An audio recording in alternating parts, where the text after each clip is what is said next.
Everybody, so in this video I'm going to talk about some healthy fats and some not so great fats. As you probably know, on keto or low carb or carnivore, we actually eat quite a bit of fat, and that's where our energy and our fuel comes from.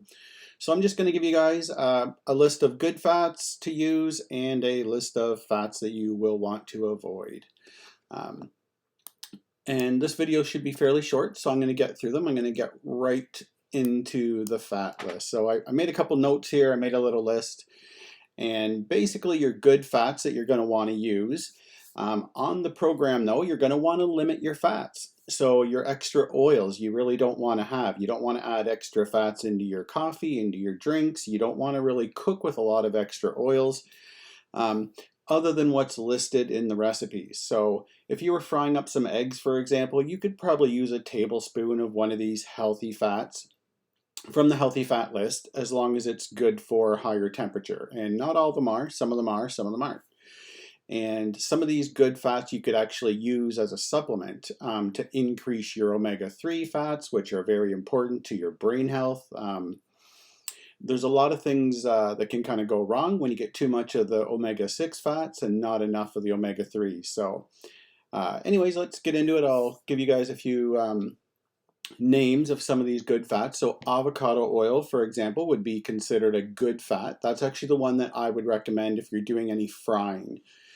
So if you're doing any high heat cooking, high heat frying, so if you're cooking some eggs, for example, and you wanted to use a tablespoon of oil, I would use, avocado oil for that. I think the smoke point on it is around 450 degrees, so really good. If you want to cook at a little lower temperature, lower and slower for, say, your eggs or another one of the other options that we have, you could use something like butter or ghee. I do find that ghee is a little more well tolerated. So some people that have a sensitivity to dairy, they might have a bit of a reaction to butter. Grass-fed butter preferably if you can get it. It's only a little bit better than the regular butter. So, if it's an issue to spend twice as much on the grass-fed butter, then just get the regular butter. And I would get salted. I wouldn't skip the salt. Or ghee. And ghee is actually a little more expensive. You can make it yourself. You can actually heat up butter and strain it all the proteins. For people that have a sensitivity, they tend to have less reaction with ghee. So ghee is another good choice, and ghee has a little bit higher smoke point than butter. So, as soon as you get turning the heat up much on butter, it starts going brown and burning very quickly. Ghee has a little bit of a higher smoke point. So that's just something to keep in mind. Another one would be lard or bacon fat, bacon grease. Great oil to cook in. Same thing with your eggs. You don't want to overdo it though. You don't want to have a whole pan full of grease and then cook your stuff in and have it. Only because those calories are going to take away from the body fat that we're going to be burning every day while we're in a calorie deficit. If you have too much of these extra fats, then that's going to prevent you from tapping into your own body fat for fuel. So the next one is olive oil. And olive oil is mostly oleic acid, and actually bacon, which a lot of people don't realize, bacon or lard, pork fat is actually the same stuff as olive oil. Bacon is actually 70% oleic acid, and olive oil is mostly made up of oleic acid, which is a monosaturated fat and very heart healthy. It's not linked to inflammation or anything like that. It's actually a really good fat. Especially if you can find real olive oil, really good fat choice. The smoke point is not crazy high, but it's actually not bad. If you're doing medium for pan frying something, then olive oil would be good. Olive oil is also, you could use that if you're making a dressing. You could use a tablespoon or so of olive oil and 3 or 4 tablespoons of apple cider vinegar, make up a quick dressing that way. The next healthy fat would be coconut oil. It's another saturated fat, very stable fat. It's a good choice. MCT oil would be another one. And I've actually used MCT oil and coconut oil for cooking. Again, though, you would want to do it at medium heat. It's not really a very high heat cooking oil. The next one is tallow. So tallow is beef fat. That would be another healthy oil choice to take. And the next two or three that I'm going to talk about are actually high omega-3 fats. Um, they're not plant-based, these are fish-based, which are going to be the better ones.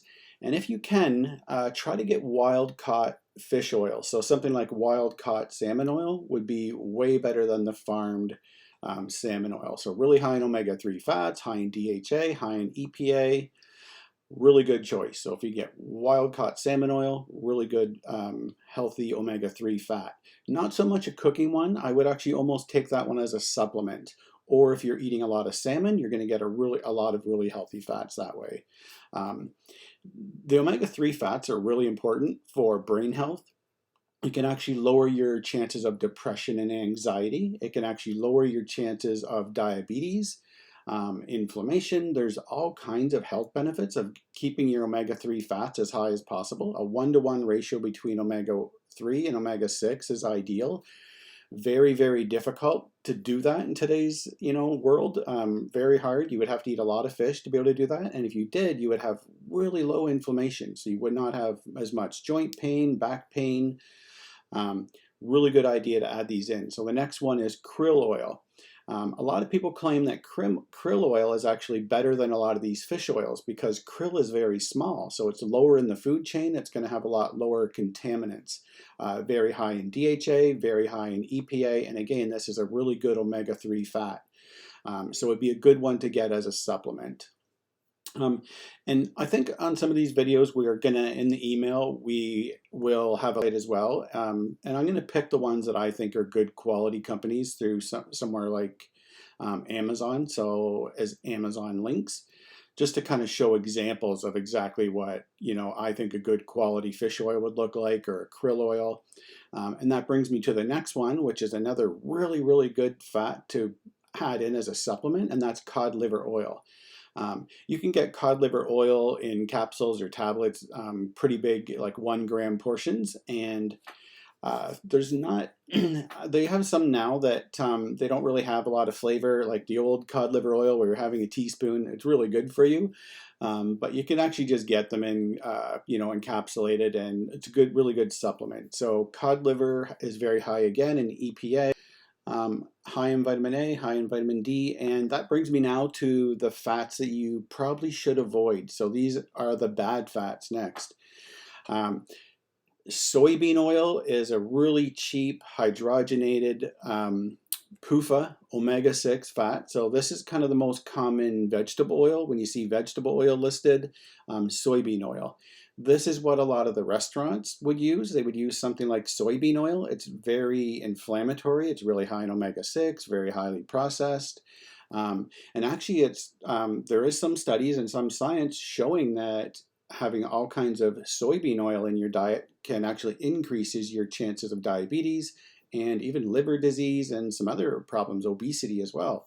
It is correlated to it, linked to it. Another one that's very similar to that one would be corn oil. So corn oil does have some antioxidants. It does have some vitamin E, but again, it's another very highly processed omega-6 oil. It's hexane extracted and deodorized. So some of these oils, these are from things that don't really contain much oil. Like they're made up about 2% oil. So when they use a hexane extraction and go through all these processing steps that they do, some of these are rancid oils. So they're inflammatory, they're very high in omega-6, just like the next one, which is canola oil.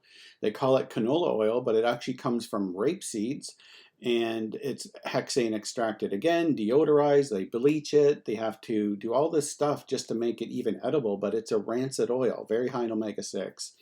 It does have a high smoke point, and that's why I used to personally have I used to have canola oil all the time, thinking it was a good oil, but it's definitely not. It's one that you do not want to have. If you do have it, I would not even finish the bottle. Same with soybean, corn oil. And that leads me to the next one, margarine. So a lot of people, at one time anyways, used to think that margarine was a good replacement for butter, that it's a better, healthier fat, and is definitely not. It's there's trans fats in margarine. It's hydrogenated. Inflammatory, again, you do not want to have margarine. Avoid that one. So, and that's basically the only ones I want to cover. It's a lot of those seed oils, it's a lot of those highly processed oils, and hopefully you guys found this helpful. It's really important, right? Since we are keto, since we are burning fat for fuel, we're getting fat adapted, we're running on fat. You know, you can only run on your body fat for so long. You're going to keep running on your body fat. But you do need to eat some dietary fats as well. Fats are very important for all kinds of hormones, building up your testosterone, for example, or your sex hormones, estrogen, cholesterol, which is very important for us to survive. So we need these fats. Fats are essential, unlike carbohydrates. So it's important to pick the right ones. And hopefully this kind of gives you guys an idea of what the good fats are, what the bad fats are, and you guys can stay healthy and enjoy